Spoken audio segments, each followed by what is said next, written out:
let's wrap this episode up with your questions answered. All right, let's do it.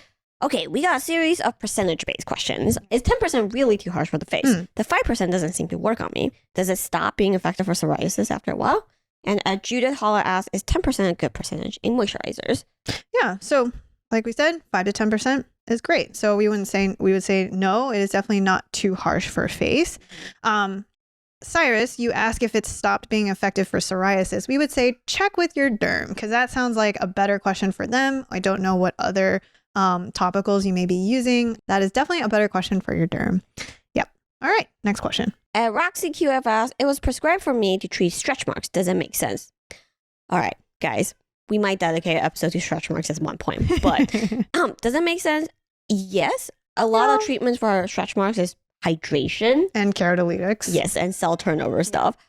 So in that sense, yes. What results should you expect? I would say temper your expectations. Stretch marks is notoriously stubborn and very, very annoying. I was going to mention, I don't know if urea is the first ingredient that comes to mind when it comes to stretch marks. But then I was thinking about all the other ingredients I'd go to and be like, none of them. Yeah. It's like, I don't really know. I feel like stretch marks is that thing another one where you just throw the kitchen sink at it and see what happens. Yeah. And hope it works out. Yeah. All right. Next question. At Bert Thunderstone asked, yes, the classic question that everyone has when you hear about urea and skincare. How do they make it not from piss? Does it stink? Okay.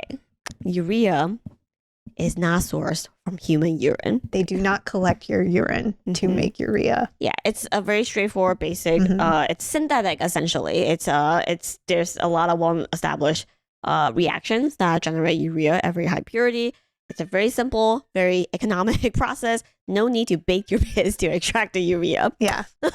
Actually, no, it doesn't stink. Yeah, and it's actually a really important ingredient in fertilizer. So that's why it's also so economical. And it comes from ammonia. So someone asked if it stinks. There might be just a whiff of like just that kind of organic-y smell? Kind of, yeah. It's just a whiff. But other than that, it should not stink. I feel like I've definitely used stinkier ingredients in urea. Urea itself is like just maybe there's a base odor, but it's not really stinky. Yeah. Oh, yeah. Remember when we were talking about the better oil? Broccoli. Yeah. Broccoli oil. Fermented broccoli. Still permanently singed in my mind. Terrible. I still can smell it. Yeah, terrible.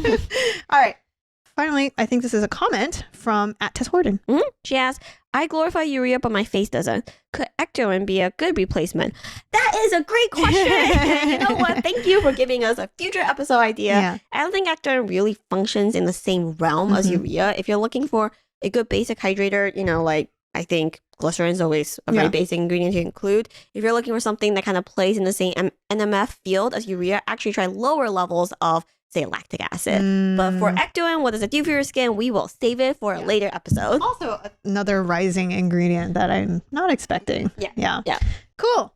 Well, hopefully this episode was slightly helpful. Please tell me it's helpful. Tell me my day was a burn looking at these 1986 urea papers. Yeah. Hopefully Gloria's blood, sweat, and tears was not for naught.